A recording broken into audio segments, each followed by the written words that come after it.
As Lebanon limps on without a president for the seventh month, the sectarian impasse that has created a void at the heart of the struggling state has left many of the country's younger generation fearing 2015 will result in more of the same.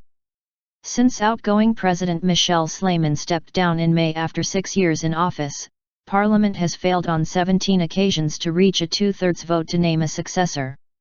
The possibility is that if things go on this way at some point you may see Lebanon crumble and you could see a failed state, warned Sami Baroudi, a political science professor at Lebanese American University. The state must be strengthened in order to deal with the challenges the country faces, and having a president will help ministers and the government deal more effectively with our issues. If the president has regional and international backing, then they can move things forward. Disillusion. Lebanon has defied such predictions before. But the stakes are high for a country suffering from sluggish economic growth and threats of Islamic State infiltration. But it is the uncertain political situation that worries the younger generation the most. 24-year-old Joseph Rijali, who is balancing a night job and studying for a degree in management, reacts to the current situation with a resigned shrug. For Rijali, who will graduate next year into a market where youth unemployment last year hit 35%, it is just another sign that the system isn't working for him. The role of president is important, a body needs a head, but I don't like politics and I don't care about the president because I am bored of these things, said Rijali. I care about my own personal future, but I don't think politics can improve things here. Division. The Lebanese political system is based on a power-sharing structure initially established with the country's independence in 1943 and designed to reflect the main elements of the religious mix in the country. The role of speaker is filled by a Shia Muslim, the role of prime minister is filled by a Sunni Muslim, and role of president is filled by a Maronite Christian. The two most prominent Maronite Christian candidates are Michel Aoun, who has partnered with the country's Shia political and military organization Hezbollah as part of a coalition of parties known as March 8, and Lebanese Forces head Samir Gigi, the candidate from the March 14 coalition backed by the Sunni-affiliated Future Movement Party. Talks are ongoing between the two camps, with Aoun and Gigi set to enter a dialogue. But with the Syrian war polarizing views and the involvement of regional powers such as Iran and Saudi Arabia in the selection process complicating the mix, the deadlock continues as neither group backs down. Meanwhile, anger remains over the decision by parliamentarians in November to extend their own terms in office by more than 2.5 years on the basis that the country's security situation made elections too difficult to hold.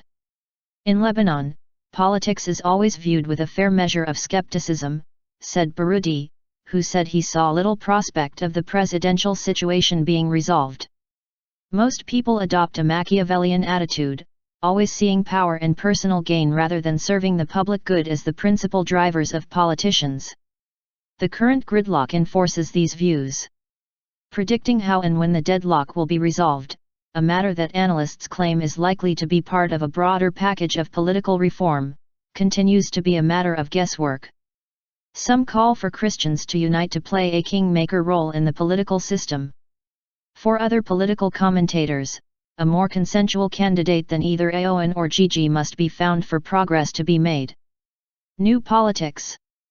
But while many have become numb to speculating about such matters, others are seeking new ways of effecting change.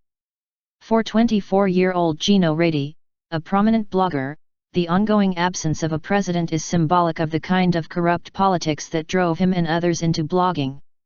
Redi said he focused on particular issues, such as domestic violence, in order to help encourage change from outside the traditional political system.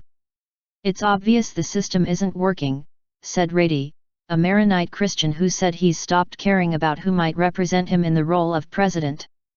We are less ambitious for change than before. There's no trust in Lebanon, so when there's talk of change many are afraid, especially Christians who fear their already diminished role within the political system will be further reduced.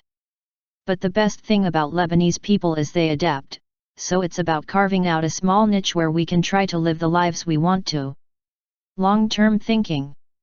With tensions fueled by the war in Syria, the country has taken a step backwards in terms of sectarian divisions, which could get worse in 2015, claims 18-year-old student Mehd Shadiak. Finding a new president is not the way out for our problems. Even if we do elect a new president, it will still be the product of a corrupt system, he said. But while Shadiak's cynicism chimes with that of many of his contemporaries, like Radi, he also represents hope among younger generations that a new kind of politics can be forged. Rejecting sectarian politics, he campaigned on behalf of an independent group named Campus Choice during the recent student elections at the American University of Beirut, an event often perceived as a bellwether of the broader political scene. It is not yet a major power in relation to its more traditionally aligned political adversaries, but support for the Campus Choice candidates has increased steadily since the group's launch in 2012.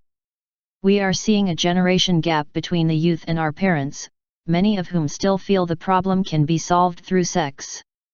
The youth feel it is not the solution, though we have not yet reached a consensus on what that solution is. Hope is all we have at this point, he added. We are working for this change, and though nothing will happen in 5 years, in the long term, maybe 20 or 25 years, I think change will happen.